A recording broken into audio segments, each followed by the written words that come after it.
this video to hear me give it the glaze it rightfully deserves. And you will. I just want to give a quick disclaimer.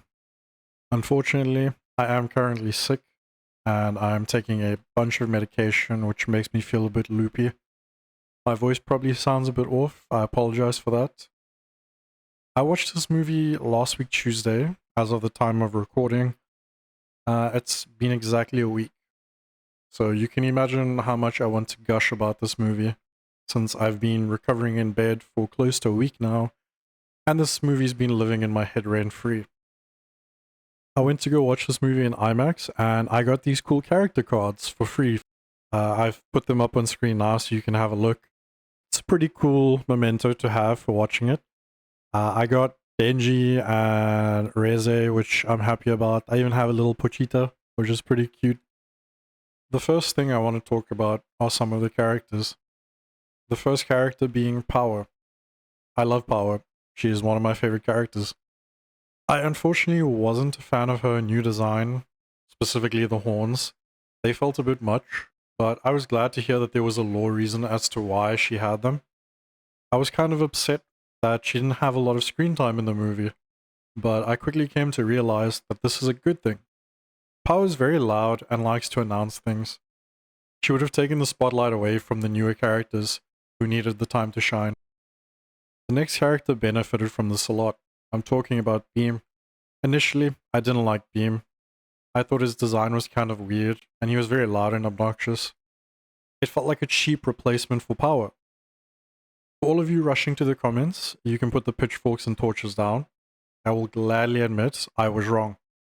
Beam grew on me quite a bit through the movie, and I realized he is much more than what I initially thought. He played a very big role in this movie, and I can't wait to see more of him. Up next is Reze. Hands down, my favorite character in the whole of Chainsaw Man. I'm talking best waifu 2025. From the moment she was introduced, I loved her design. I loved her atmosphere. The character was super important for Denji, as her existence made him realize that he could have feelings for more than just one person. As we all know, Denji's heart belongs to Makima. I'm gonna keep it short on Reze, otherwise I'd be gushing on and this video would probably never end. The first bit of this movie was a slice of life type of thing, and I'm not really all that interested in that genre. I usually don't watch anything from that genre, but I will say it was welcomed.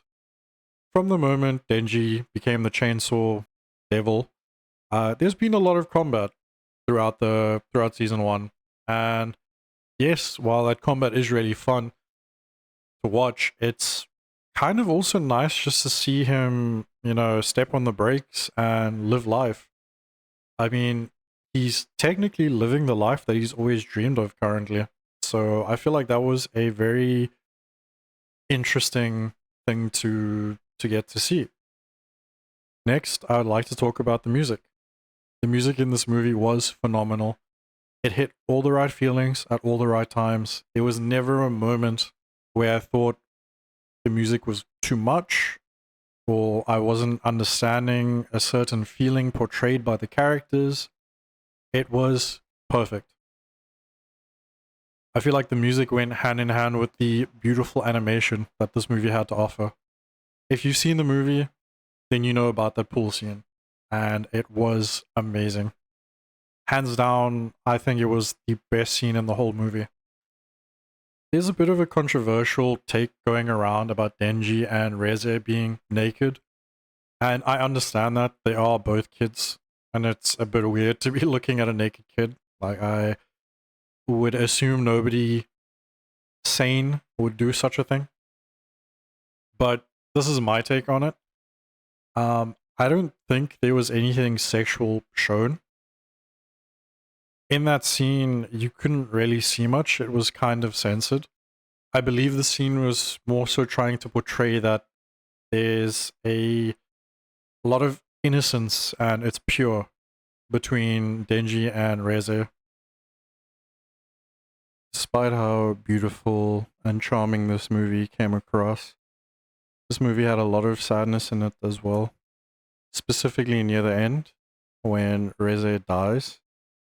It is quite a heart-wrenching scene, as a lot of the experiences Denji had were her first experiences as well.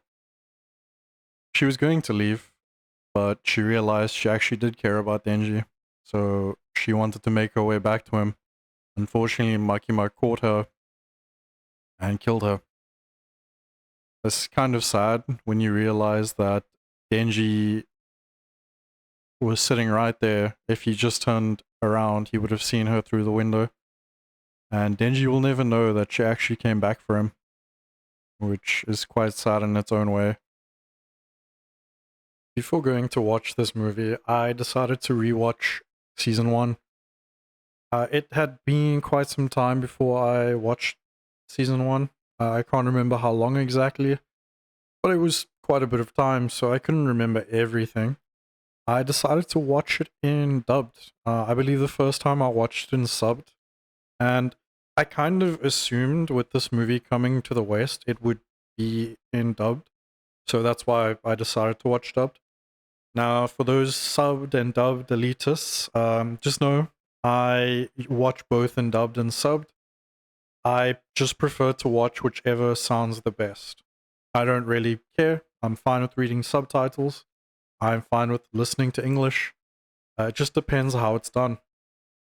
Now, upon watching the movie, I realized it's actually in subbed. But it's fine because there wasn't that big of a difference between the dubbed and subbed. And with that, I mean, both were done really well. Like, I didn't feel out of place watching subbed after watching the dubbed season 1. Now, that being said, you can definitely watch this movie without watching season 1. I brought family to watch with me, and they had never seen anything Chainsaw Man related, but they enjoyed the movie all the same, and they could understand everything going on. So that's definitely a big plus. I do recommend going to watch it, even if you haven't seen season 1. I personally recommend maybe watching season 1 first, though, so you get a bit of a backstory for all the characters. In all, I highly recommend that you go and watch this movie. It is really amazing. I personally would rate it 10 out of 10.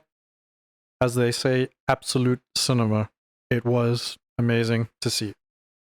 I'm not sure what this trend is of anime movies coming out and upstaging like Hollywood type style movies. Like the last movie I went to go watch was the new Fantastic Four, and that wasn't a bad movie, don't get me wrong. It was good, but it was just good. It wasn't amazing, it wasn't bad. It was good. It was decent. It was average.